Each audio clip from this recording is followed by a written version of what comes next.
You said you've made your feature film Alta California for a budget of $5,000. Where did that $5,000 come from? That's right. So those $5,000 came from my savings. In December 2017, I found out I was going to be a dad, and I had this lifelong dream to make a feature film. I was 35 at the time. I had never made a film before, never a short film, nothing, but I had this, again, this dream.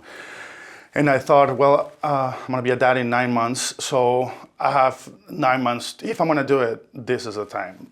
If I'm gonna go into my own savings account and take $5,000 out to shoot a feature film, I better do it now before I'm a dad, when it's considered, I guess, less irresponsible to do so, you know?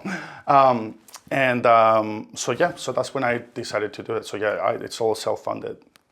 And why did you choose $5,000 as your amount? That's all I had. So oh, okay, that's fair. I didn't just take a fraction of my savings account. I took I took as much of my savings account as I could and still be okay and take care of things. I mean, I still have a full-time job. My partner at the time had a full-time job at the time too. We all still do. So I was like, how much money can I invest in this movie and still be okay afterwards? So that's how the number 5,000 came to be. And technically it was actually more like 4,500 something. But yeah, 5,000 was like, you can't spend more than that. You spend more than that, you shut it down, you know? So that's where it came from. So it was like a nice round number to go by. And once you decided on that number, did you start doing allocations of like, this is how much I'm going to spend on this, craft services, locations for the actors, or what happened? Not at all, actually. So I probably should have, but I didn't. I remember like actually there was a festival going on, like an actual festival down in La Misión in Baja California where we shot a good chunk of the movie. And I remember going there and just, you know, there was just a weekend. So I just spent whatever money was needed, you know, and yeah, I spent money on gas, on feeding the cast and crew, on the hotel. And from that, I kind of had like a rough idea of how much it would cost, and 5,000 is again super rough estimate, but it was more like, okay, if I spend more than 5,000, I'm gonna start getting worried, you know. So I always tell people I didn't necessarily. I planned as much as I could, but in 9 months I wrote the script without ever having written a script before. So I was learning how to screenwrite while writing the script, while casting, while location scouting. Everything was being done all at once, while taking a production sound class, a cinematography class. So everything was being done at the same time. So I actually went into the, you know, the filming of this project kind of in a certain aspect kind of blindly. I didn't necessarily have a shot list for most of it. Actually, for very few scenes I did. And yeah, I mean, if I were to be honest, did I do everything the right way? I did not. I think if I had more time, I would have definitely done a lot more planning. I just didn't have it. So it was more like I either do this or I don't. And I may not have time to take all the steps that people take before making a feature film. I definitely did not. But I think I always tell people that if doing things the right way is preventing you from doing it at all, maybe it's time to do it the wrong way and see what happens. And that's actually what I did. Yeah, that was going to be my next question. Has this always been your style? Like, once you make your mind up that you're going to do something, you do it no matter whether you have a business plan or whether you're just writing stuff on a back of a receipt from the grocery store. You're just spontaneous like that. Yeah, that's a good question. And I think you're right, actually. Once I do, I think I have a tough time making decisions, like lifetime, you know, life-defining decisions like that.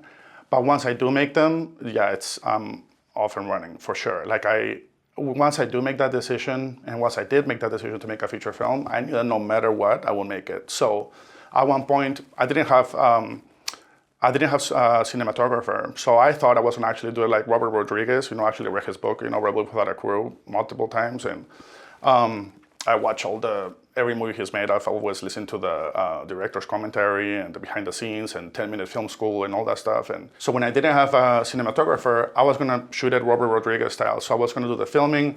I was gonna try to record with a tripod, record the sound, and then, or like a C-stand, and then I would also record like wild lines the way he did it, or do some ADR on the spot, and then try to cut it together in the end. So that's how I was gonna do it. I did end up doing some of the sound recording as well for certain scenes. Like during the festival, I did that. We shot a live festival going on in La Mission, and at the end, when my sound guy actually got sick, I ended up, recording some of that sound as well. But yeah, I was like, I do whatever I can on my own. But then as I'm doing it, as I'm planning this whole thing, people, I guess, took notice. Just conversations. They're like, "What are you up to? What are you doing?" I'm writing my first feature film, and I talked to my friend Joe Turman, and he's in Miami. I met him doing stand-up comedy in Miami, which is how I started this whole creative journey. And I remember when we talked, he was like, I'm filming commercial real estate right now. That's what I'm doing. I'm filming properties, so I have all this equipment. So you keep asking me about, equipment, because I won't ask him questions all the time. And he said, if you need someone to shoot it, I'll shoot it for you. So that's kind of how it came together. But I was willing to do it even without him, without a sound person, and do it everything myself. And I do think there's some value in that. I think when you ask people for help, and that's totally fine, of course, to ask your friends for help.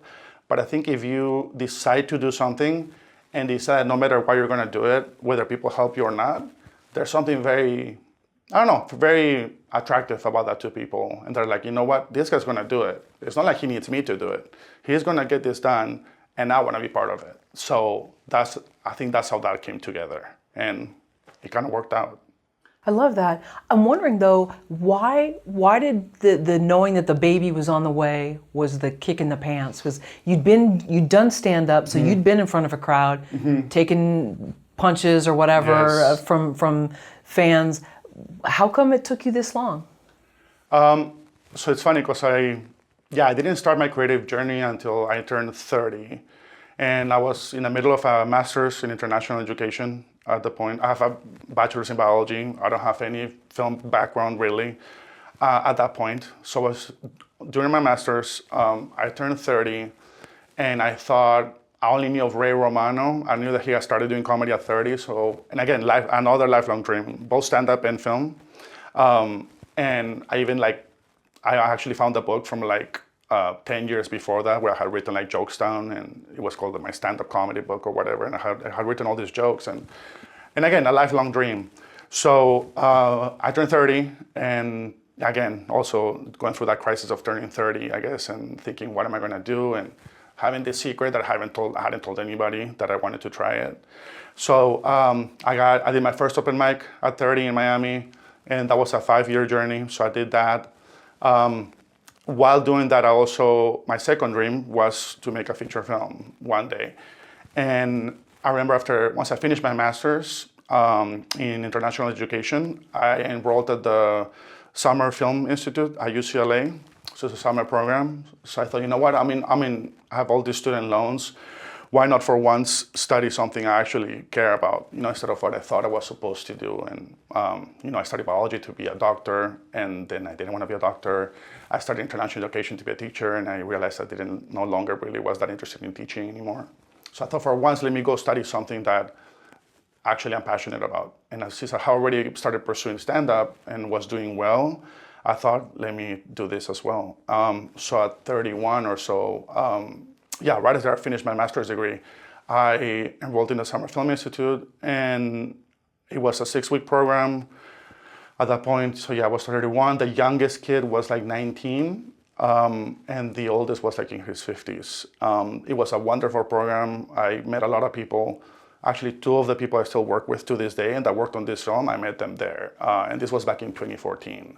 So it was an amazing experience.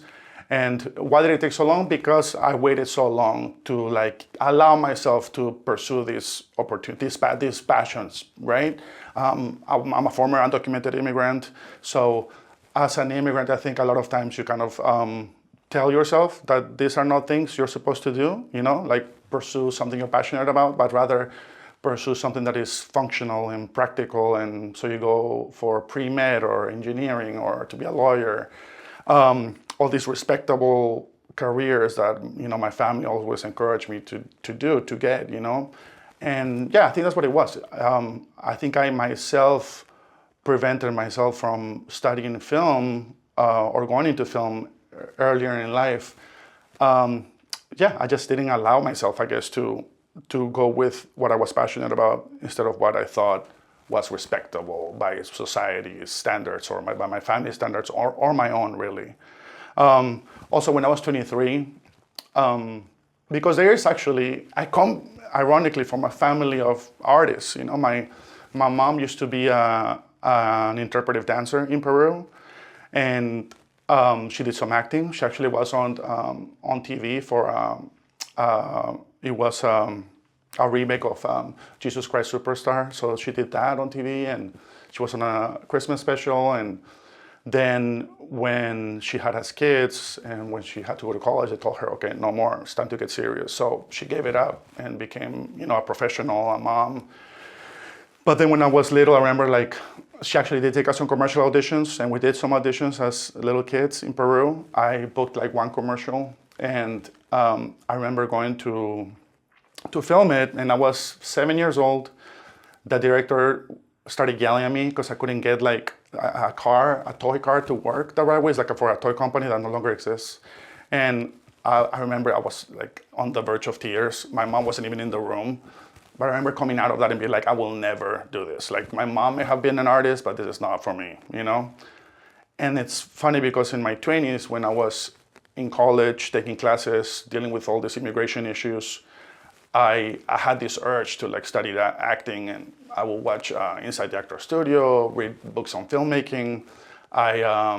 I would print out like Charlie Rose interviews and like underline them. You know, back when there was no YouTube back then, so I had to like find them and find the transcript and print it out and highlight it. And I'm like, why am I doing all this, you know? I remember in my 20s, now she's my biggest supporter, and she's actually in my movie. My mom and I are both in my movie, actually. We both act in it. This is her like big comeback, you know, to acting. And I actually told my mom in my 20s, you know what, I think I want to take some acting classes. I think I want to pursue acting. And she said, son, you know, remember when you were little, you know, I've seen you act, and honestly, you don't have it. but now she's my biggest supporter. Like, once I told her I'm making a movie, she's like, can I be in it? And yeah, she's in it. She did great. So now we've come full circle in that. Yeah, we both have been doing the festival circuit together, really. So yeah, I think it's just finally allowing myself to just, what do I really care about? What do I really want to do? And just go for it. And I think the fact that it was later in age, there was, yeah, just like a need to like hurry up and get it done finally. When one of the big motivators too was my partner at the time. I remember she and I were playing one of these like question games, and she asked me, one of the questions was, if you had a year left to live, what would you do? You know, and the answer was like super clear to me. I will make a feature film. And then I started actually thinking about it and planning around it. I got a job at a local community college to take acting classes for free, actually. And I took acting 1, acting 2. I took some film classes. And in preparation for all this, so I knew that one day I was going to do it. And I had this story in my mind. But once I found out I was going to be a dad, then it was like a very specific timeline. So 9 months was actually ideal for me in a way, because it's like, okay, my son is going to be born on this date. So it actually gave me, I have ADHD and Tourette syndrome. I work very well under pressure and very poorly without any. So 9 months was actually, looking back, it was probably a gift to tell me something that specific and be like, you have a specific deadline and you have to get it done. Yeah, that's probably the best thing that could have happened to me. How many cast and crew were part of your feature film, Alta California?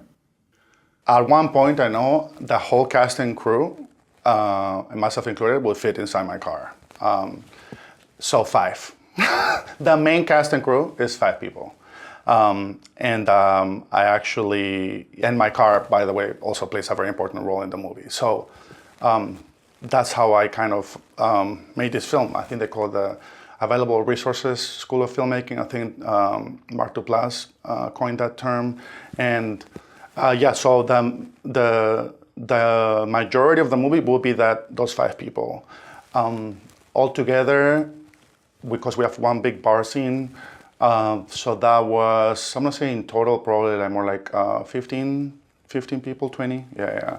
But again, just one bar scene was the one that had the most cast members. But that was just, on a couple of days. Other than that, yeah, those 5 people was pretty much it, yeah. And was your car also transportation?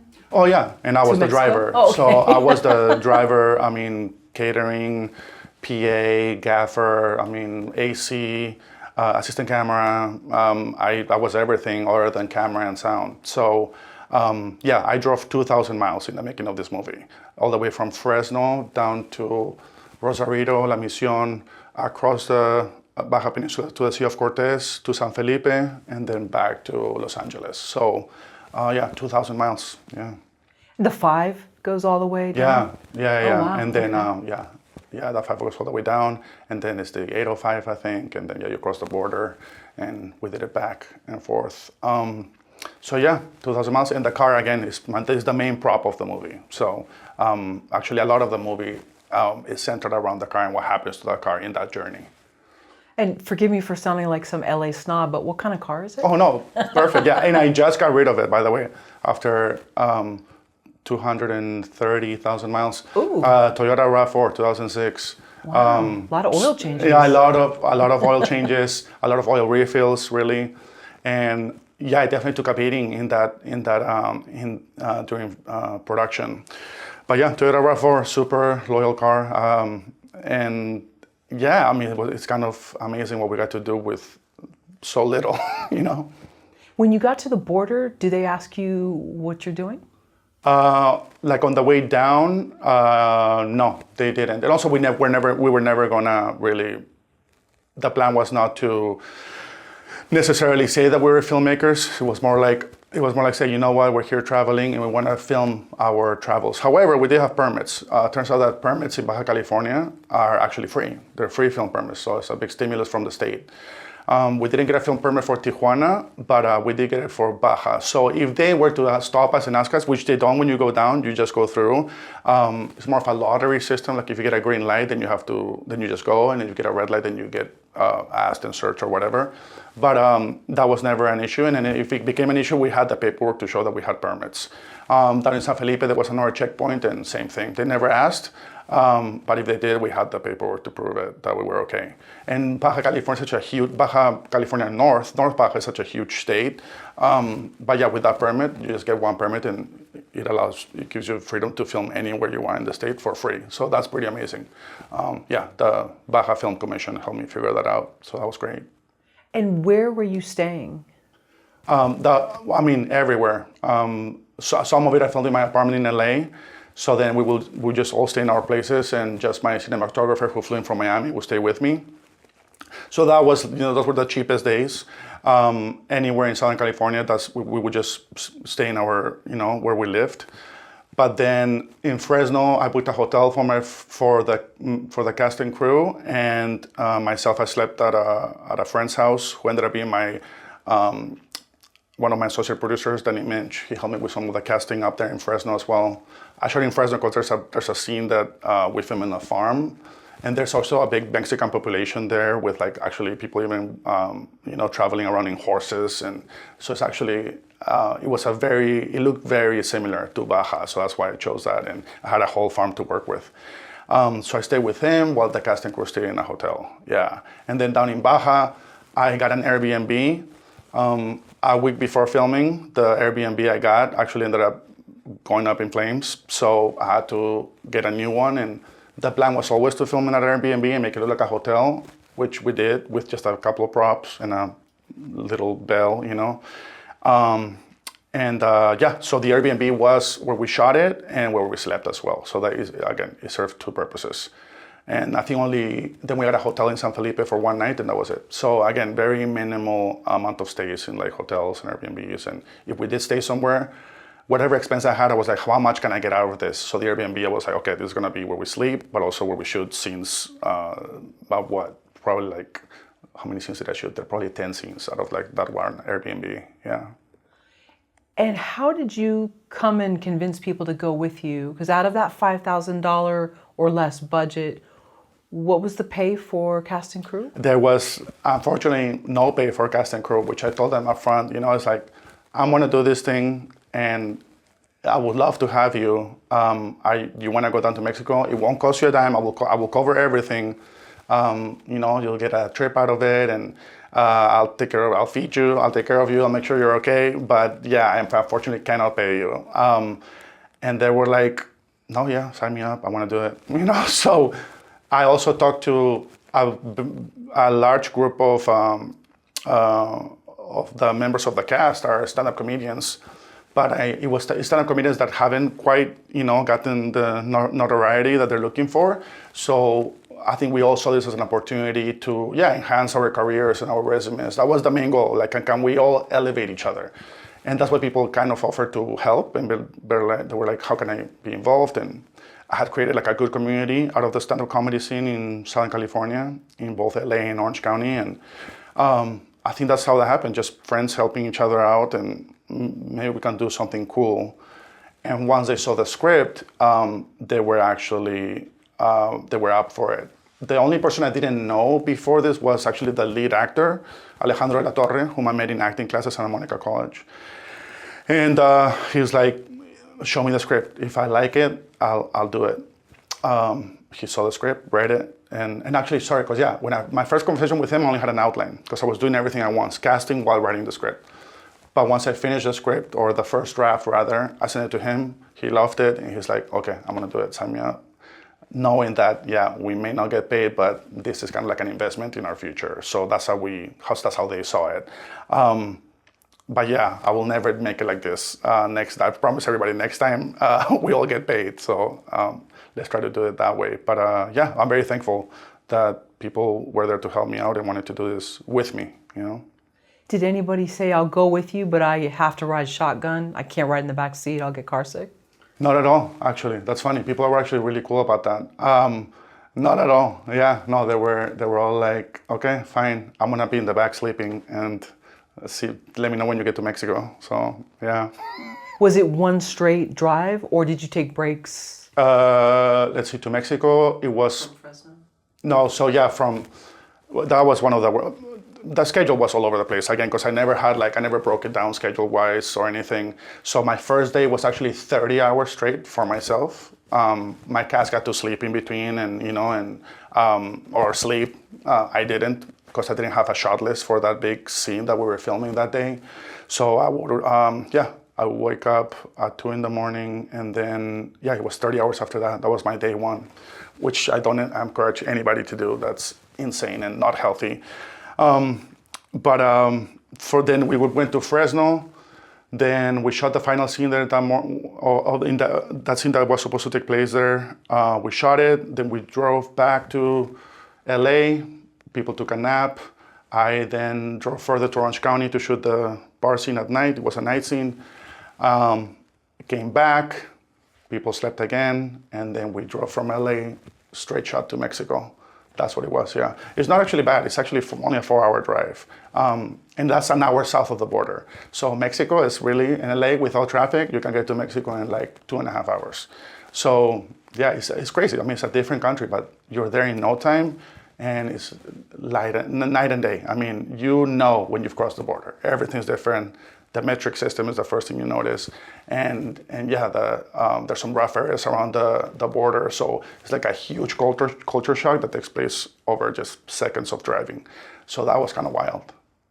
Of your $5,000 budget for Alta California, what did you spend the most money on? Food. Definitely food. Yeah, that will be, if you're making a no budget movie, which is what this is, food will be your largest expense, and you definitely want to keep your actors fed, and up to you what you decide to do. But if there's a vegetarian in the cast, that will probably double your food budget, which is fine. I was again in charge of catering as well, on top of all everything else I did. So I would I would cut, and I would yell cut, and then it was time for lunch, so I had to go get the lunch or order it online, or sometimes a cast member would order for me. But yeah, in Mexico, I found myself like driving around and trying to, get some food, which luckily in Mexico, the food was cheaper. But yeah, vegetarian, that was a tough thing to get. But yeah, we managed as much as we could. So yeah, those were some interesting little trips that I had to take in between directing scenes. It was just a lot. It was a lot. So yeah, I think if you can take care of catering, if somebody else can do it, you will do yourself such a huge favor. So even if it's a no budget movie, you can figure out like one more cast member, I think would have been a world of difference. I just didn't have it. So yeah, definitely food. Did you ever cook at the Airbnb? For breakfast I did. There was also like leftovers. So I definitely, we would cook our own stuff for breakfast. So I would put like simple stuff that you didn't need to cook, like yogurt and cereal and stuff like that. But no, I never cooked. Yeah, I did not do that. You could just warm something up real quick if you needed to eat something in the morning. So yeah, luckily I didn't have to cook, and also I just didn't have the energy for it. And it was just more cost effective. Time-wise, it was more cost effective to just buy the food, yeah. And what was on the menu? In Mexico or in the States? Oh, in Mexico. In Mexico, tacos and burritos. Okay. That was it, definitely. We did a lot of that in Mexico, yeah. In the States was more like pizza and, like maybe it's Chinese food and stuff like that. I actually had a cast member who at the time wasn't not only vegetarian, but also on this very health conscious thing. And on this very health conscious diet, and he still is, and I love him to death. But that day I remember I gave him like $40 to get some food for the cast and crew because we were running behind. And then, yeah, he had all this healthy food, and I had to go be like, cool that you got that. Now I'm gonna have to buy more food because it's not enough for everybody, because the healthy food is unfortunately more expensive. But yeah, in Mexico, it was rather easy decisions, tacos, burritos, tamales. So yeah, a lot of that in Mexico. It did get a little boring, but it's just what was there. Does the food taste better? The food is delicious. Yeah, I love Mexican food, and I love food in Baja. I think it's just such a great place to eat. That's why I shot this movie really, because that's why I shot this movie in Baja, because I love this place, and I kind of fell in love with this little town of La Misión, and the culture, the food, the people, the emptiness of the landscape over there. It's incredible. So yeah, the food is amazing down there. I love it. Yeah. That's cool. So the actors got paid basically for travel and food. Mm-hmm. That's how their payment. Could we do like a little bit of a role play where you try to talk me in as an actor? Sure. To coming along with you on this trip and knowing that's my stipend is Sure. food and sure. Which is pretty much how the casting of my lead actor went. So we can do that. Okay. Alejandro La Torre, by the way. Yeah. So, but you knew him from acting class. From in Santa acting Monica. class. I met him. I saw him do one acting exercise, and he did a scene in Spanish, and I just kind of fell in love with him. I was like, this is the guy for my story. It's a very autobiographical story, but I'm Peruvian, so it was going to be a Peruvian guy at first. But then I changed it so that it's a Mexican guy, because one, it was easier to cast, so it was kind of practical, but also having a Mexican kid go back to Mexico and kind of be a foreigner in his own country because he goes to like a different part of Mexico that he's never been to before, that was very appealing to me, so I changed the story around that. And yeah, when I met Alejandro, I was like, I need to get this guy.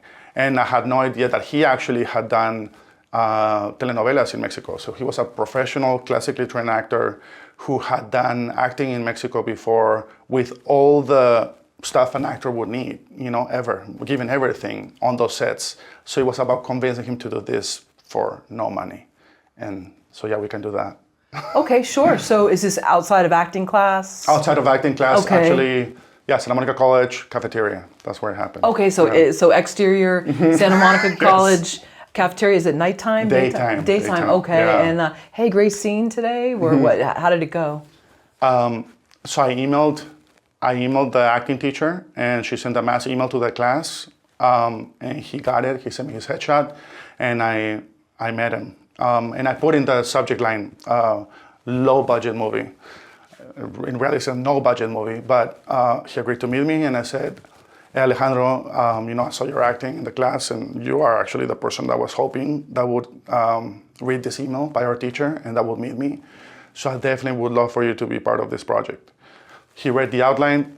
He liked the story, so he's like, "I like the story." And I did say also, if we were able to make some money in the end and there's some profit to be made from this movie, which is not really what I'm making this movie for. I know I think I'll be lucky if I get to make my money back, if at all. It was more to like contribute to invest in our careers as people with pretty much no credits. He had credits, but in Mexico, not in the States. So I gave him the outline. I said, I read that story. I explained to him the background of that story. And then what I didn't know is that he really connected to the character. Like, it's very similar to his upbringing in Mexico too. So I said, "So what do you think?" And sorry, are we doing role playing still, or? Sure, yeah. You just you called him, or outside of acting? No, so I emailed him. I said, "Alejandro, I was hoping you would be the one to answer to this email, and I would like you to be the lead actor for this feature film I'm doing with a very minuscule budget. Let's meet up." Yeah. And then we met, and I said, "What do you think?" He liked the story, and then I sent him the script. He loved the script. I didn't know he loved the script. He told me, "Yeah, cool, I'll do it." After the fact, he told me, I wanted to do your movie so bad. I read the character, and it was me, and I had to do it. It was just that. So I didn't know that. He played it kind of cool, which I appreciate, actually. So that's how we did it. Just out of curiosity, where do they film most of these telenovelas? He did it in Mexico City for Televisa, which is the largest production company down there. So yeah, he went to acting school, acting conservatories, and that's where he shot. I think he did 16 episodes as a series regular of this show called Mi Corazón es Tuyo, which is called the translation is My Heart is Yours. And yeah, again, given everything in a big budget production, and now to do this, looking back, I mean, it was a very brave decision, brave choice on his part. And there were people discouraging him to do it at the time, be like, "You're not getting paid, what are you doing?" I'm like, but he's like, "I have to do it. This story is like, it's me, really, So I'm so grateful that he went with it. And now, of course, after having been to these festivals and winning these awards and having received this press for it, I think we're all actually, which I was really hoping for, was, okay, I'm glad we did this, There was no regrets from anybody. Him also especially, he was like, "I'm so glad that I went with you to Mexico." As insane as an idea of that was, I'm so thankful for the opportunity. So, and I'm thankful to him. Without him, I couldn't have made it. Now, you're Peruvian, he's Mexican. You said you had similar upbringings. Can you talk about that? Yeah, so this movie is very autobiographical. It's about a Mexican kid who's in college in the United States, lives here as an undocumented immigrant, dislikes, the life that he has here, the struggle of the American dream. And he decides to find a better life by moving back to Mexico. So it's like a backwards immigrant story. And he moves back to Mexico to hopefully reclaim that privilege that he used to have growing up there. So, which is my story. I had a very privileged upbringing in Peru, but we kind of lost everything because of, we got into a lot of debt. So, and there were my parents had like a clothing store that they both got robbed, so we decided to move because of that. And yeah, when you come here, it's a hard life, as an immigrant, it was a tough life, especially as an undocumented immigrant, which was not the plan. It just didn't work out. We were hoping to be sponsored, but it just didn't go that way. And that was about very, very tough times that I'm like, man, I can't believe it. All my friends in Peru are still living with their parents, going to colleges, everything's paid for, and I'm here, I'm waiting tables, cleaning, mopping floors. And yeah, people are surprised when I tell them how good my life was in Peru, because it's not a story that you're used to. And that's also, I think, what makes this movie very unique. It's like, yes, an immigrant who actually had a more privileged life before he moved here. And then he goes back to Mexico and meets the people that maybe he was looked down on before when he was living there, and kind of connecting to that side of the Mexican culture, yeah.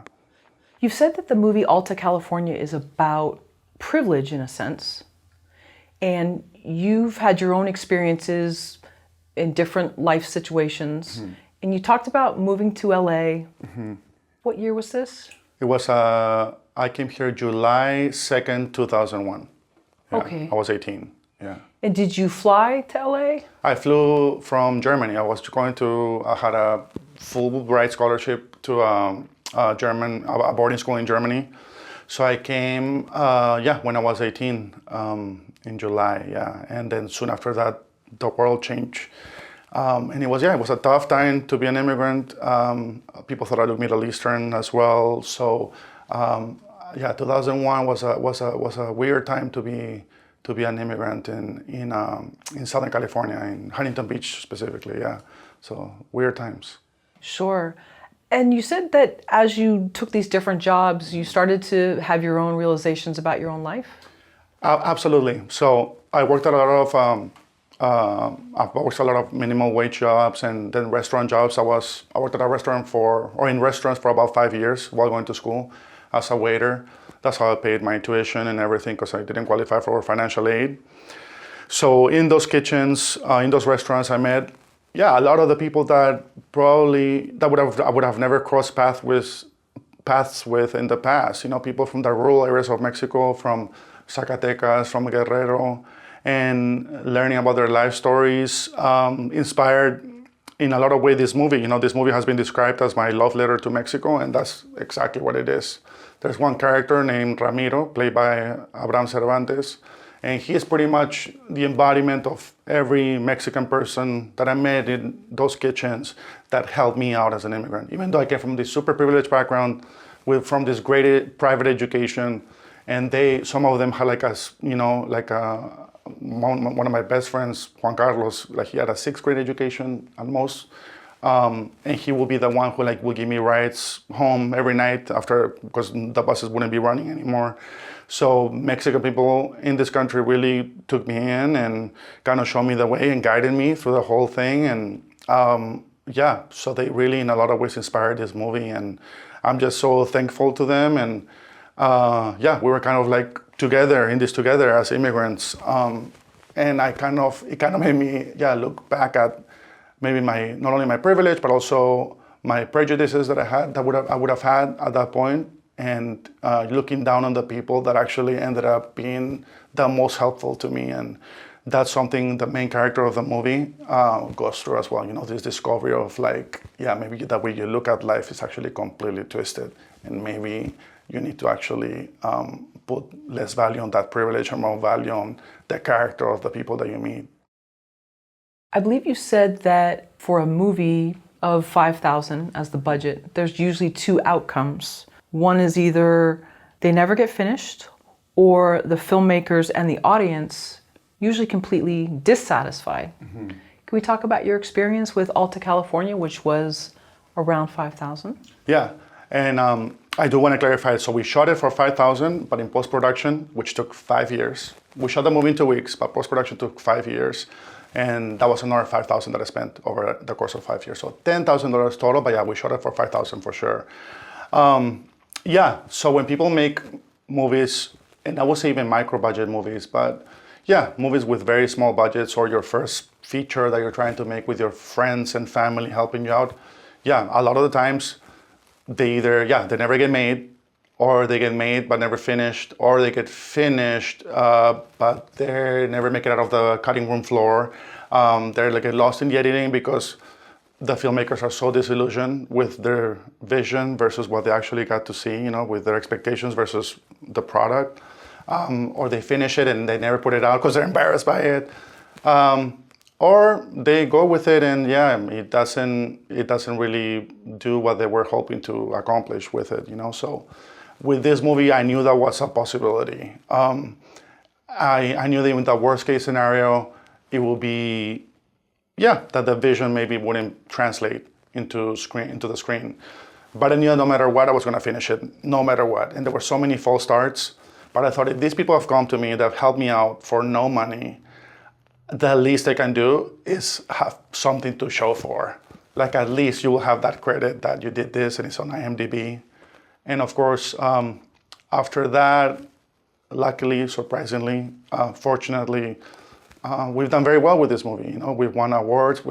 And when we won those awards, we're competing against people with movies that are made for hundreds of thousands of dollars. You know, sometimes millions. You know, so I'm very proud of what we did with nothing. You know, so in Fort Lauderdale, we won at the Florida International Film Festival. We won the award for Best Directorial Debut. The female category of the female version of that category was won by Brittany Snow for her first feature film, Parachute. So Okay. I love that, you know, because it's like such a contrast, you know. So yeah, I'm very thankful that not only did we make a movie, and I also have to thank, of course, my post-production team, Patricio Merena, my producer, Israel Vasquez also, and then Javier Colon Rios, our editor out of Puerto Rico. We actually shipped the hard drive through to him during the pandemic. Oh, wow. And he edited the movie down. He got rid of 30 minutes right away, and he made the movie so much what it is today. You know, the story, in a way, he kind of rewrote certain parts of the story, which you hope an editor does. And him as a director himself, a legit director, he's such a great editor. So yeah, that gave us a movie that was able to do really well, you know, and the festivals that we get in, whenever we get into a festival, we've been able to get an award or get nominated at least. And recently we screened at Dances with Films to a sold out theater, and that Chinese theaters in Hollywood. And that was such a homecoming for our movie because we shot it here, but it's actually, we had never screened it in LA before that. So everybody kind of came out to celebrate. So it feels amazing that people put their trust in me and that we were able to deliver something they can be proud of. Would you call yourself resourceful? Now, yes. No, always, yes. I've had to be, for sure. I've had to be very resourceful since I moved here. And during this movie, that's the only thing I had was that. I mean, I have a very limited experience, pretty much no experience in filmmaking. I had a 6-week education in film, and then, reading books, watching YouTube videos, watching your channel, to be honest. A lot of Film Courage was part of my filmmaking education. Oh, thank you. So yeah, I had to be resourceful. So with whatever I had to make the most of it. So that's why my car is the primary mode of transportation and the main prop of the movie. And that's why the Airbnb was the place where we slept and where we shot, and we turned it into a hotel and we shot it. We went to a biker bar in Santa Ana that no longer exists, but it's like a very typical American biker bar. We went there after hours, and with a few flags and decorations, probably $100 worth of, probably $50 worth of Amazon items, decorations that I got from Amazon, we turned into a Mexican cantina in Rosarito. So much so that people actually think we shot it in Mexico too, because with movie magic, we go from Rosarito, we shoot everything right there, and then we go into the bar, and that actually took place in Orange County. So yeah, resources is all that I had to make this movie. The cast and crew, they're all resources of people that wanted to help me out and that wanted to be involved with this project. So yeah, we had to be very resourceful.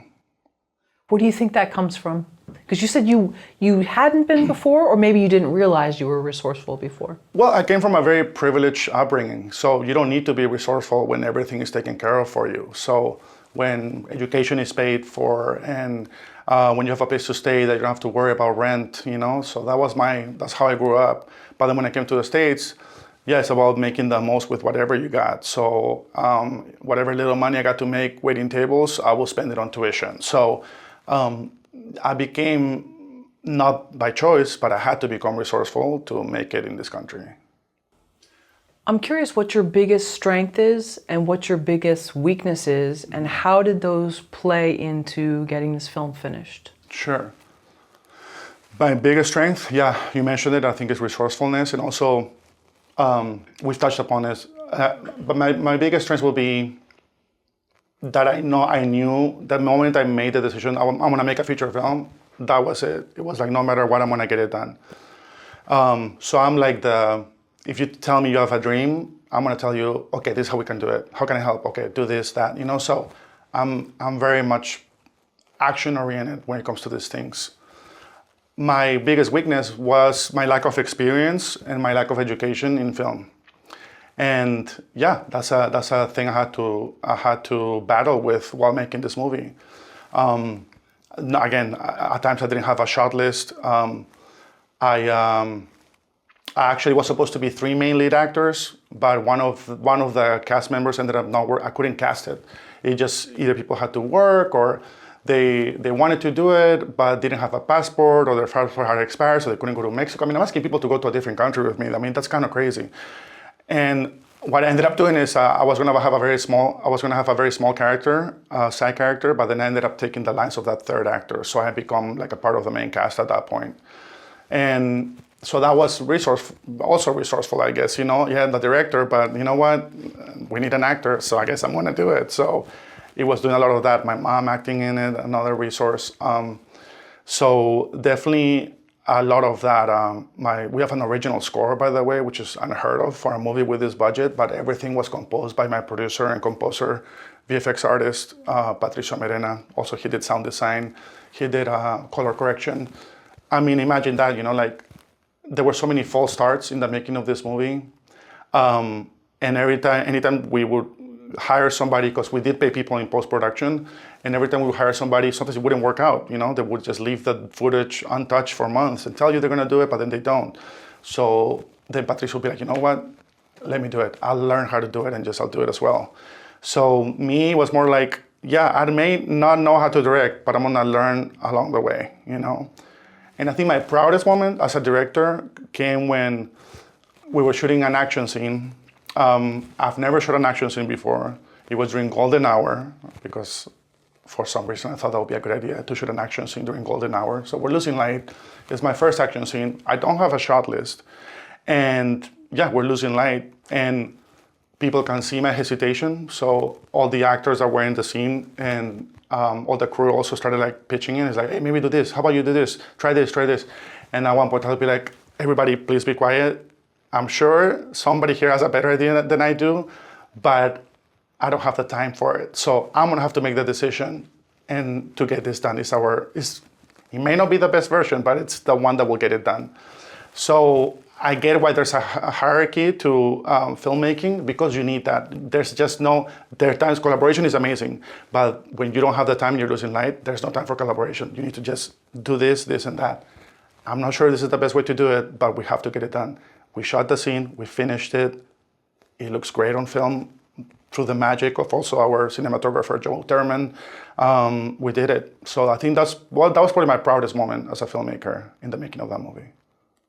And you sort of asserted your power in that moment. Mm-hmm. And did it feel good? Was it kind of scary? Like, oh, maybe they won't like me, but I know I have to do this? Yeah, that's interesting too, because I've done, luckily they're all my friends. They were all my friends at that point. So there was this confidence in knowing that no matter what, we're gonna be cool. But right now, I need to be a bit of a jerk, you know? And that was probably, I had to assert myself and kind of like establish that authority that, I'm not a fan of doing that. Definitely it was a new thing, an uncomfortable thing for me, but I just can't listen to everybody's opinion right now. I need to do this, and we need to do what I say. And it sounds weird to say, but that's your job as a director, to like show people that I've made a decision, this is my vision, and we have to do it this way to achieve it. So trust me, and let's go. And that was it. Yeah, what I love about what you've done, mm-hmm. And forgive me, I have not seen the film yet, but your social media, mm-hmm. and how you've put also, it looks like heart into the movie, but you put that into your promotion. You have a few set photos. I don't know how many you actually have. You have these cast and crew red carpet interviews. You haven't just let it be like, hey, here's my movie. Okay, I'm gonna wait for a bigger budget. You're actually taking time and care with it. And that's something I don't always see, so I commend you for that. That's really cool. Thank you so much. Yeah, I always knew from the beginning that worst case scenario, if this movie was a complete disaster and a complete failure, I knew that talking about it was gonna be helpful. And if you're gonna learn from me, if you're not gonna learn what to do, at least you will learn what not to do. So I always knew I was gonna talk about the making of this movie, and And also, if you have the time, promoting your movie can be fun. You can make it like a fun thing. And I do love talking about this movie. I love to talk, period. So yeah, talking about it was always like a fun thing. And I was, interviewing some of the cast and crew, like that was all very natural, So as a former stand-up comedian and, doing this podcast with friends as well, like that's also like, it exercises a different type of muscle, And yeah, as filmmakers, I think a lot of the times filmmakers don't promote themselves as much as they should, but I took it as like, let me make these mini videos, these mini vlogs, and you can see it on my channel. You can actually see different episodes of how this movie came together. So I like doing that. It's fun for sure. If you are interested in storytelling, you may also like our new book, Story Questions, the sponsor of today's video. It's a story tool that offers you over 1,500 story questions that you can use as story prompts. It's packed with over 40 categories, so whether you are in the brainstorming stages, developing characters, dialogue, or rewriting, it can help you at every stage of the writing process. Think about this statement.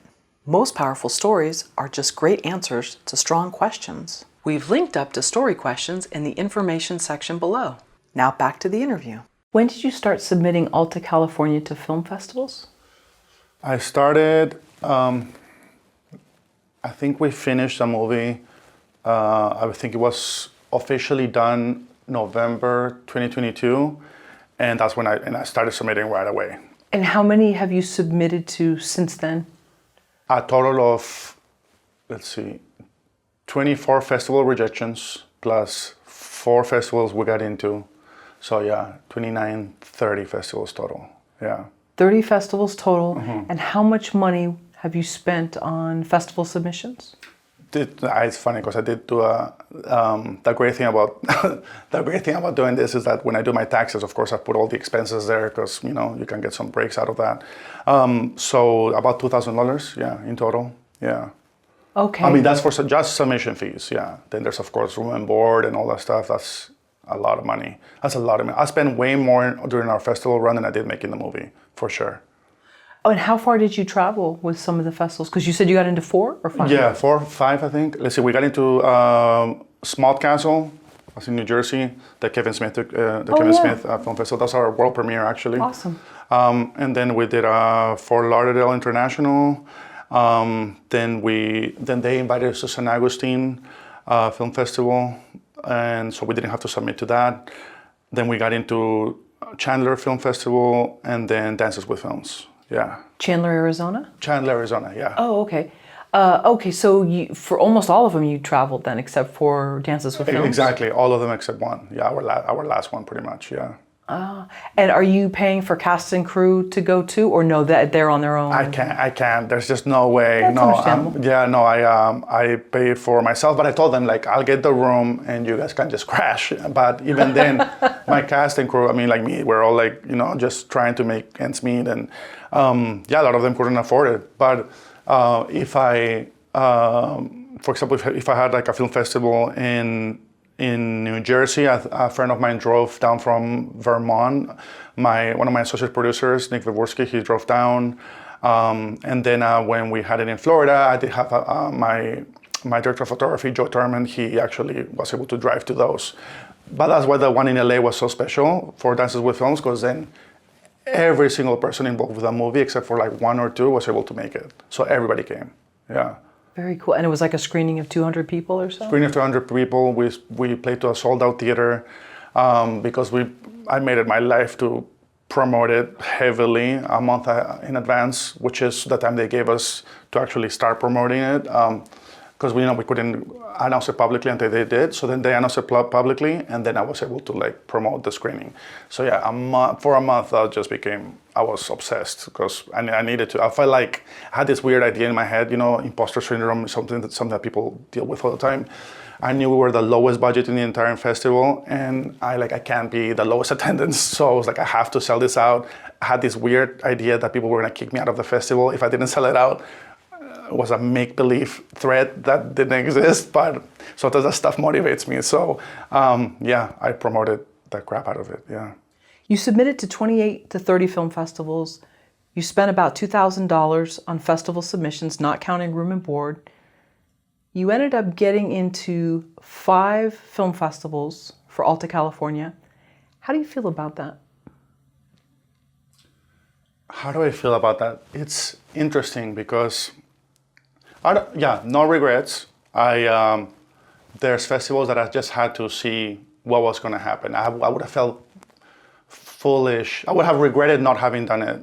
And you know how people say sometimes, it's better to regret things you did than things you didn't do. I knew I was never going to submit to Sundance. That was never even in my periphery. I knew I was not going to submit to Sundance. That was like in fact, I knew I wasn't going to submit to top tier film festivals. That was the first part of the film festival strategy or whatever. I also had watched a documentary, which I recommend everybody watches, called Official Rejection. It's a fantastic documentary that gives a very realistic view of film festivals and what to expect from them. So the time of like getting to a festival, becoming rich and famous, I'll be lying to you, there's a tiny part of me that maybe held a little bit of hope about that, but it's unrealistic. It's just not the way it happens nowadays. So no regrets for the film festivals I submitted to, I think. What I did first, I submitted to like mid-tier festivals, but some festivals with like a really great reputation, but they weren't like the top tiers. Didn't get into them, so I'm like, okay, so I'm not gonna make it into those.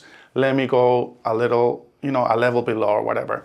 Or not even a level below, but also like focus on which festivals are really well reviewed. So I started doing some research and what experiences do people get out of them, and maybe focus on that, on getting like a good experience from a festival, right? And it's very interesting. I think there's something in it for everybody. I think anybody can relate to this movie. But as far as film festivals goes, we've had actually more success, for example, on the East Coast than we did on the West Coast. So that was surprising too. We did New Jersey and 2 festivals in Florida before we ever headed to the Southwest, I think the way I did it, for having never done a festival run before, I think I'm actually happy with what I did. So you play the lottery inevitably, but it's like how bad are your odds pretty much, and you have to kind of take that into consideration. But yeah, the truth is, we submitted to 30 film festivals, we got 24 rejections, which, by the way, also at one point you just become immune to them. Rejections are just part of your weekly routine, and you care less and less. They all hurt, but they hurt for less and less time, increasingly so. Gradually, you kind of get a thick skin about it. And even though, 24 rejections, if you look at our reviews, they're very small, they're below 10 views. So a lot of film festivals are not going to watch your full movie. They might make your movie, the decision either based on nothing. They might never even watch it. They might, because it happens, like we had a few festivals that actually, never even corresponded with us, nothing. Some festivals unfortunately got shut down and we didn't hear back. And then some people I'm guessing they make their festival decisions based on your trailer alone. That could happen. And that's why I encourage people to have it on maybe both their trailer and the full movie on Vimeo, because then you can actually get really good analytics about the view count and all that. So and then you get to see what it is. Not everybody's watching your movie. And that hurts because you put so much work into it. You don't have to like my movie. You don't have to get into your festival, but maybe just watch it, But the festivals that we did get into, we ended up doing pretty well in them. And that was reassuring because after so many rejections, again, so I did the cast and crew screening in 2023, early 2023, and it was nothing but rejections until that June. June is when I received the first acceptance. So 6 months of all rejections.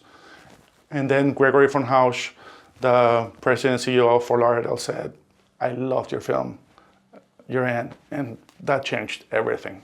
Because I was about to just call it. 6 months. How much longer how many more rejections can you get until you're like, you know what, maybe this is not a festival movie, which I thought at one point. And then he changed that with 3 words. You submitted to 28 to 30 festivals. How many times was your movie watched by these film festival judges? The official view count on Vimeo is less than 10. I think it was 8 at one point and now more. But yeah, about 8. So 24 festival rejections, 30 festivals total, but yeah, only 8 views at one point. Yeah, that was a big that was a big realization that wow, not everybody's watching your movie.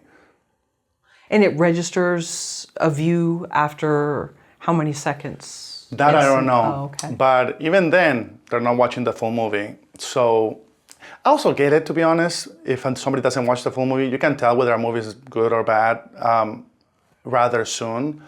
But I think some film festivals really put the effort into having people watch it and more than one person watch it, and then they come together. And if one person says yes and no, then a third person comes in. So some festivals really do it the right way. And by the way, if you ask any filmmaker, if you get into the festival, in your mind, they're doing it the right way. so you can be a little biased about that as well. But yeah, not everybody's going to watch your film before rejecting it. Yeah, you don't get a chance. Yeah. At least 20 film festivals took your money and didn't even watch your movie. So how do you feel about this? I feel terrible. I mean, at that point, I think you're running more of a scam than a business, really. You know, you're promising people something that you're not delivering. You can reject me, but to be rejected, you need to at least watch the product. And yeah, that's again, and then you see the movies that are going in, and you go to watch these movies, and you're like, I think my movie could have made it to this festival just fine. But yeah, sometimes it's a lot of times, unfortunately, it's who you know. Dances with Films is known to not do that. I think it's part of their slogan, actually. But there's other film festivals that, yeah, you just never know. And by the way, if you're a celebrity, not only are you getting into a festival, you're also winning an award automatically. Like, that happens as well. It's because why? Because, again, they're also businesses. They get more press out of it. So the more you have to offer the festival, the greater your chances are of getting in. But then, you know, when you go to these festivals and you watch the movies, that speaks for itself. You know, like you can, the audience, no matter how famous the person is, the actor is in that feature film or short film even, the audience will let you know whether they're worth, you know, they're worth the ticket or watching it or sitting through that movie. And I think that's those are the true judges of your movie, really. And I think that's why, to me, it was worth it to get into a film festival too, is to travel with the movie, get this experience, build a network, but also I wanted to see audiences' live reactions and people that had nothing to do with me. Because yeah, the cast and crew, at your cast and crew screening, they're gonna love it, they're gonna tell you how awesome you are. But yeah, they're part of it. There's something, you know, they have some skin in the game, you know? Whereas watching complete strangers love your film, I mean, I'll take that with me forever. That was amazing. Were you able to see the average view duration of these festivals that did get your link for the submission and watch your film? You know what, I have not. There were so few that, and again, pretty much if I were to do the math, whoever watched our movie completely accepted us into their festival. When I do the math. So at that point, I'm like, we got, you know, it kind of speaks for itself. And that actually boosted my confidence too, because it's like, oh, you know what, people who do give us a chance, they kind of love the film, you know, so that felt really good. Did you talk with any of the festivals and ask them for a refund? If you knew they didn't watch your film and you didn't get in? I did not. At that point, I think it's, first of all, they're not gonna do it. And second, yeah, I think it's a losing battle. I did not. I think also people are scared to, like, you know, look bad or look difficult. And that definitely is a worry of mine, because there's festivals that I'm like, this is not good and people should not submit to this festival. But yeah, people are very hesitant to do that. When that happens, I just decide not to say anything.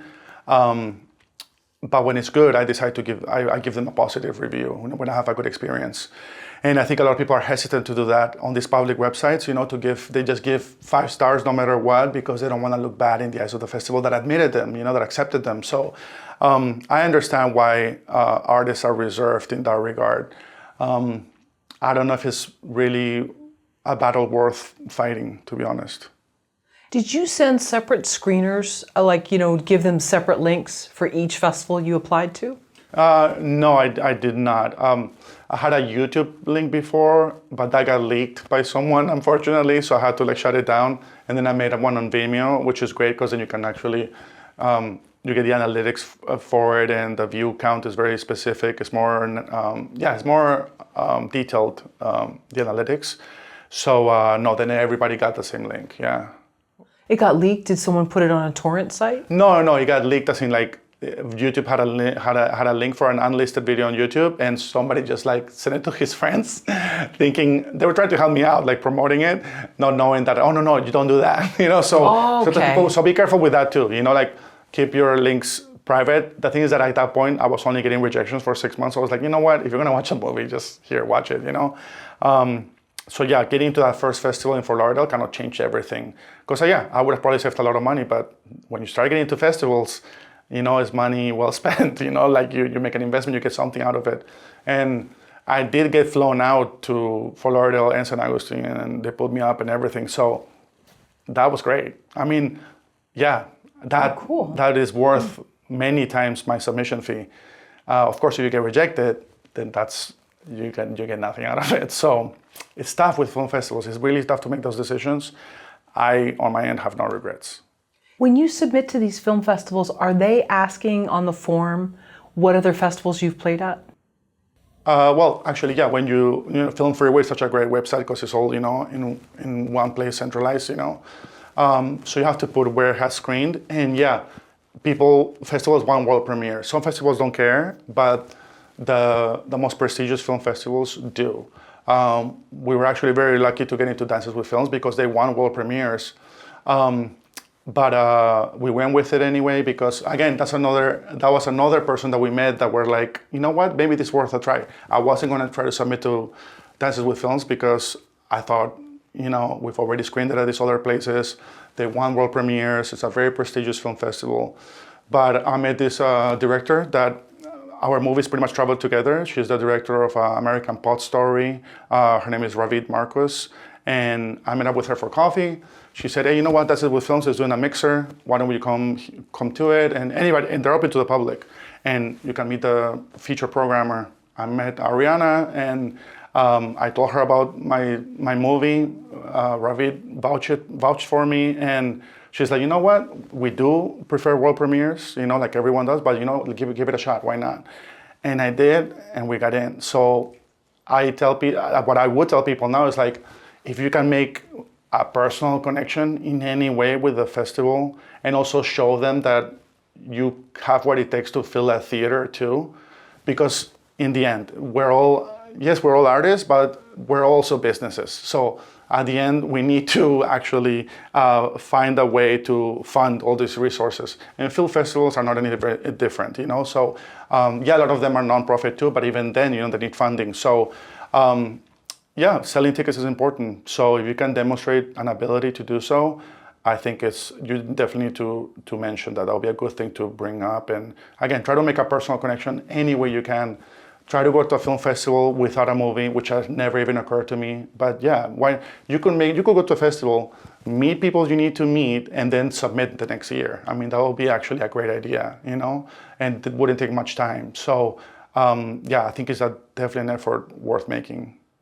Can you make a case for submitting to a film festival where you will have to spend money on a submission, but it won't make you rich and famous? Mm-hmm. And then make a case for why not submitting to too many festivals is a good idea as well? Yes, definitely. I think I did submit to too many festivals because, again, it was a learning process like everything. Every single step of this movie has been learning by doing. So I could have submitted to fewer festivals, but looking back, it was, I'll say this, if you find a festival that doesn't accept you, try to find that category of festivals and maybe skip that and go. And that's what we kind of try to do. But even in doing that, I remember at one point I decided, okay, I'm not going to submit to a festival that costs more than $50 for submission. So then that eliminated a bunch of festivals, which is great. It allowed me to narrow it down.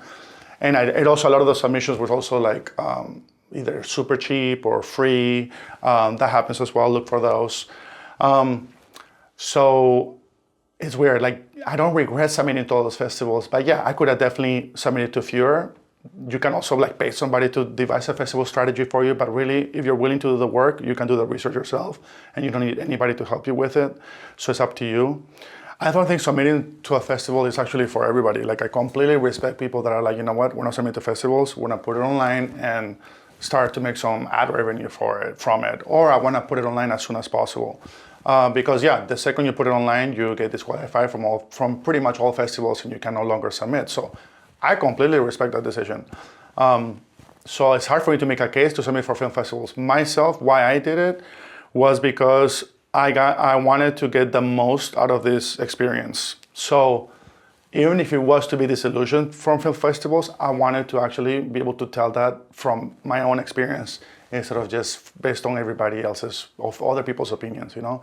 And I knew also that me not having like a strong network of filmmakers, because it was I'm so new to it, I knew it's something I had to do at least with my first feature.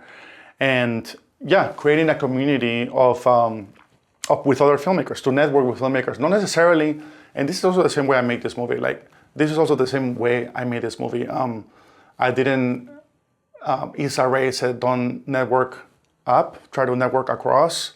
So to me, film festivals, that was my goal with these film festivals, to create a community of filmmakers, and whether they live in a different state, in a different country, and kind of like establish these connections, because I don't have any. So now I know a bunch of filmmakers that, you know, I can actually, for my next project, I can, you know, I've met their actors, and actors that I think are fantastic. For example, if I make another feature film, which is the plan, I have, you know, I have people on my radar that I can maybe cast or ask them for advice or for help. And if they respect your movie, they know the same thing. I mean, you never know what can come out of these connections. And for example, for Lauderdale, yeah, again, we met one of the co-founders of Slamdance. His name is John Fitzgerald, and he helped us get into Chandler.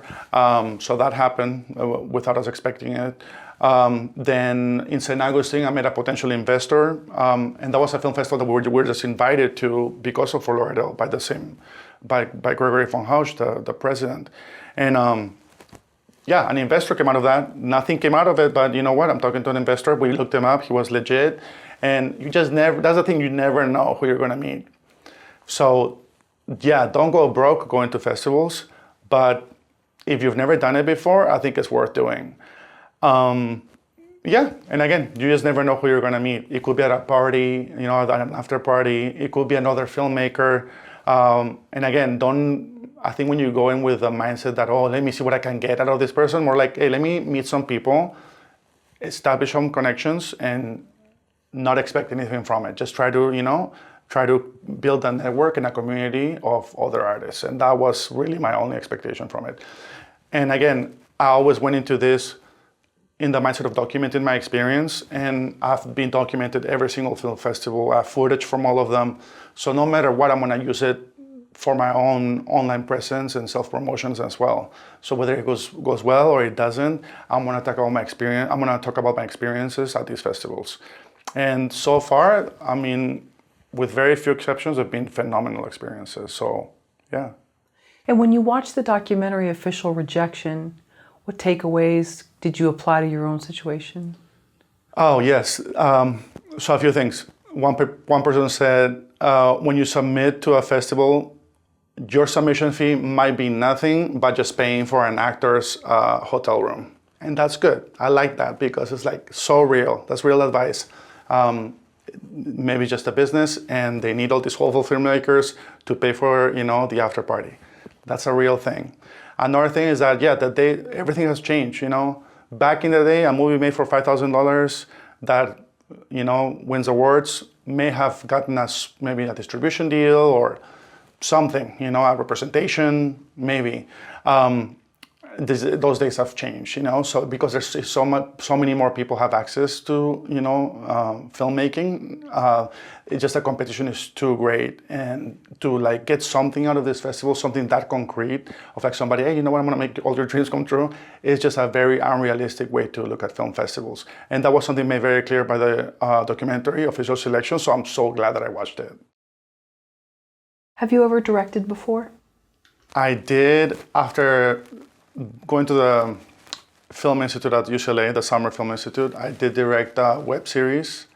We did like 5 episodes. So that was my one and only experience directing. So yeah, it was a pretty amateurish. It was, again, me and just a bunch of stand-up comedians in Miami, just playing around with the camera. But yeah, that was it. So this is actually, I've never made a short film really before shooting this feature. So this was definitely my first official directing project, yeah.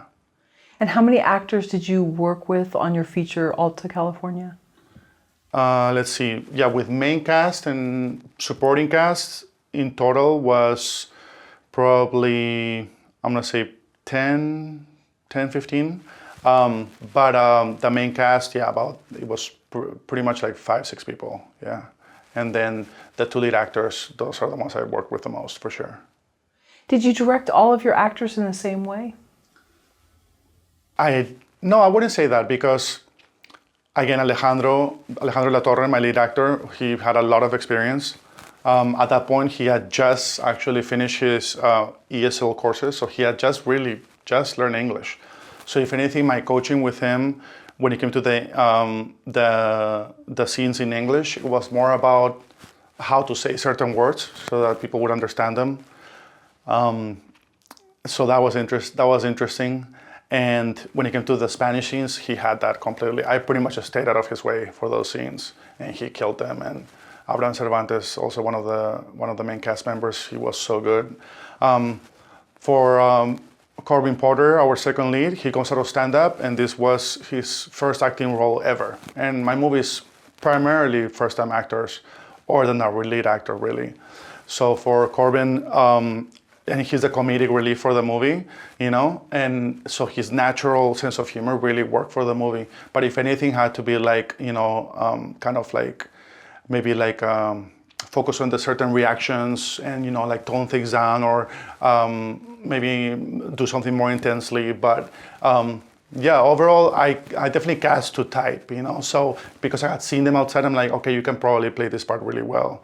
So one of my best friends, Colin Devane, he plays like the villain in the movie, and I didn't know if he could act at all, but he had a perfect look for the villain, so I had him say very few things, So then it was more physical. It was all physical, and all my directions were really. I was almost like a stunt coordinator for him. So because I was like, no, you have to move your body this way to sell the punch or to sell the kick, and you have to fall on the floor this way. So yeah, my direction with him was physical. And then for myself, I had to direct myself too, in a way, right? Because I'm acting in my own movie. So for that, I did 2 things. I'm directing the scene while shooting it, and also I asked Alejandro for any feedback if he saw anything, and he would give me some pointers, and that's about it. So yeah, my mom, that was an interesting one. My mom comes from theater, so all her acting was very hands and gestures, and I'm like, Mom, here, act with this. So everything you're doing, do it with your face and your eyes. And that was also, first of all, a wonderful time. It was also really funny and just a great experience. So yeah. And does he speak Spanish in the film? He doesn't speak, no, he speaks Spanish badly in the film, which adds to the comedy of it. Okay. So, and definitely on purpose. And again, it was great. He's from Costa Mesa, so Orange County, the character is from Orange County, so it all worked out. I think he did a fantastic job, and for having been his first acting role, I'm so beyond proud of him. What was your actual process for working with the actors and directing them? My actual process working with the actors. That's a tough question to answer, because I feel that's a question for a more experienced filmmaker, I feel like. And I just learned directing by making this movie.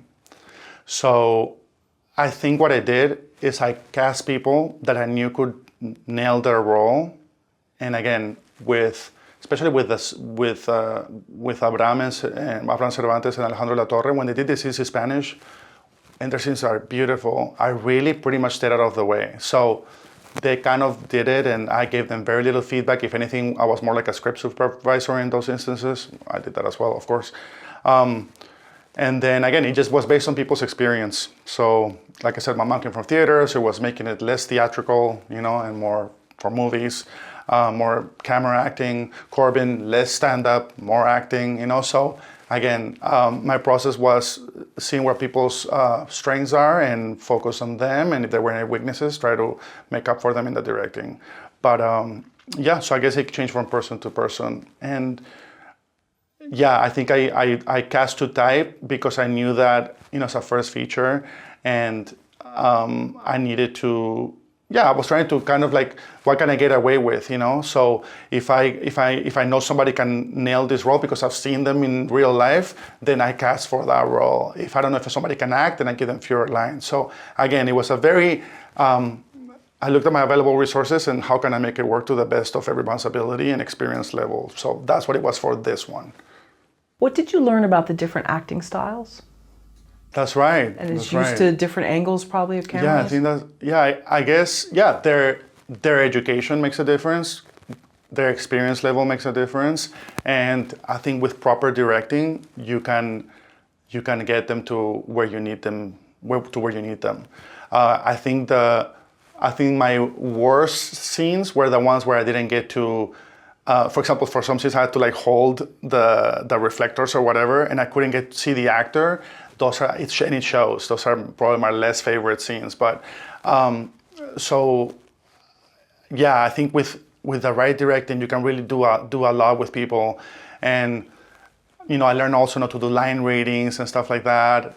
But yeah, whenever I could just stand next to the camera and be, just look at the actors up close, that's when I think I did my best work, when I was right then and there in front of them. What's your advice for first-time directors? I think I mentioned this earlier, but maybe it's worth repeating. I think if you're waiting for everything to align and be just right for your first feature, that feature is never going to happen. And again, if doing it the right way is preventing you from doing it at all, maybe just go with it, make some mistakes along the way, and learn from them. So my advice will be to take, and again, it depends. Are they a first-time director with a budget or without a budget? That depends. But as a director with a very minuscule budget, I will say, maybe like see everything that you have available. I had a car. I knew of a town we could film at for free. I used my mom's real estate office to film a bunch of scenes as well. See what you can get out of it. You can maybe use something for multiple things. Our Airbnb is where we stayed, but also where we shot many scenes. Get whatever you can out of the stuff you spend money on. One thing I wish I had done was to also have a DIT, I think, is that what it's called? Yeah, I don't even know the proper term sometimes. Like somebody who actually grabs the footage and, starts transferring the footage and starts an assembly. And yeah, if you could have your post-production in mind while you're shooting, that would be amazing. If you could get that started, because it took us 5 years to edit this movie. And I didn't like my movie for the first 3 years of that. So if you could get that aligned, get that in line before you start shooting, that will be fantastic. And of course, I didn't, but I had to go with it anyway.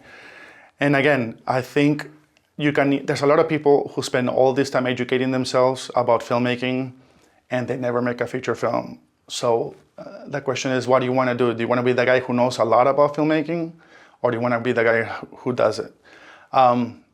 Again, I know my shortcomings. I don't have the most experience, very little. I don't have the most education, but I know I have made a feature film, and there's people who know so much more than me than haven't.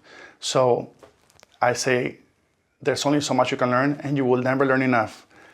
If what you know is enough to make something, go ahead and do that thing, instead of just wondering what it will be like to do it. Are you not afraid to make mistakes? Definitely not, and I made so many. So I made so many mistakes. The great thing about editing is that you can correct sometimes those mistakes. Not always, but sometimes you can. But if you surround yourself with the right people, with talented people, there's a lot of things you can fix, and again, don't rely on fixing stuff in post. We'll fix it in post. That's a bad thing. Go in there thinking that what you're shooting is the final product. But again, with people who are with a talented actor, you can actually, rely on their experience and kind of stay out of their way to get the scene that you want. With a great editor, I think Quentin Tarantino said this, your final draft is actually the first draft, and then after, when the editor becomes actually like almost like a second writer, and he actually polishes your movie. He's actually the writer of the movie, the final writer of the movie. And they also say that you write the movie multiple times, right? You write it in pre-production, you write it in production, and you rewrite it in post-production too. So again, there's a lot of surrounding yourself with the right people can help you make up some shortcomings that you may have, or make up for some mistakes you may have made. Definitely don't rely on them though, and definitely don't be scared to make mistakes. I'm definitely not afraid to make mistakes. If I was, I would have never made this feature film, and I made so many. So definitely not something you can be afraid of, because you're inevitably going to make them. And after you got the footage to your editor in Puerto Rico, is it? That's it, yeah. Javier Colon Rios, yeah. Okay. What was the deciding moment where you're like, I can't avoid this movie any longer. I have to face it and I have to have it finished? Yeah, so we tried different editors, and when we were offering very little money at first, you know, and that's fine, because sometimes people want to do it for the experience, so we were relying on that, and it just didn't work because of course, because you're offering people not enough money, they take it as a passion project, but they have to make, you know, they have to pay rent, so they want to focus on the other stuff first and prioritize it, which is totally fine. As expat would do the same thing, and maybe they don't get to work on your project. So if you pay people the right money, you know, they will actually dedicate the necessary time to make that happen. And yeah, after 3 years of not getting the movie to where I wanted to get it, we came in touch with Javier Colon Rios in Puerto Rico, and we shipped the hard drive to him, and I think in the first week he chopped off 30 minutes from the movie and just pretty much rewrote it. There were some scenes that were supposed to be like love scenes that he turned more into like a friendship building scenes, and that actually worked really well for the movie to make that shift. So that was the time I'm like, okay, I know there's something good here. There's some elements that I like, but I don't like the way we're telling the story. So let me see. We need outside help. And he was perfect. It was great also that he had no involvement with the movie prior to it. So he came at it with fresh eyes.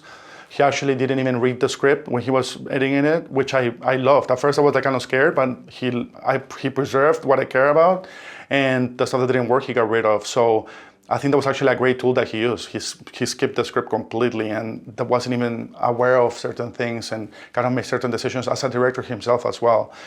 If you can get an editor who's also directed, that'll be fantastic. But those are rare, I think, or maybe not as much as I think. But I think that's a great skill to have. So yeah, super thankful for Javier. Yeah, he really did an amazing job. And what advice can you give for directors who are avoiding their movie? I mean, it happens. They don't have enough for post. Maybe they've crowdfunded and they're reluctant to go back to their friends and family or whoever for more money to edit. And now it becomes this monkey on your back that you can't get off. Yeah. I mean, to me, asking for money was never an option. You think that when you make movies, even as a first time, when you're first getting started, you think that money maybe it's not as much as a factor, but I mean, privilege can be felt throughout. Like there's people like making their first short film and they do a crowdfunding campaign and it's just their friends and family and they get it funded completely. For me, crowdfunding was never going to be something I do because I had nothing to show for it, other than some silly web series that I did back in the day. I couldn't bring myself to ask people for money. So if money is an obstacle, then you need to learn those skills yourself and do it yourself. Whatever you can't afford to pay people to do, then you have to do it yourself. And that's why I did so many jobs in my own movie. And then, yeah, what you will learn more about doing something that you're not happy with by finishing it. You will learn more out of that, I think, than not finishing it at all. Of course, there's people that are maybe experienced enough or they know enough that they can maybe tell what they have earlier on. But I don't, that would be crazy. Yeah, because if they know enough, they know what they have. So I think they will finish it anyway. But yeah, I think it will be, because I have heard of people, first-time directors especially, that, they do this thing and they're like, no, I don't know, make something out of it. Make it a short, make it something. To me, again, it also became my sole focus. Like I gave up stand-up comedy to make this movie, and it became my sole creative outlet. So to me, not finishing it after so many people relied on me or helped me out to make it was just out of the question. So I mean, see it through. If you want to judge your movie, at least judge the final product, you know?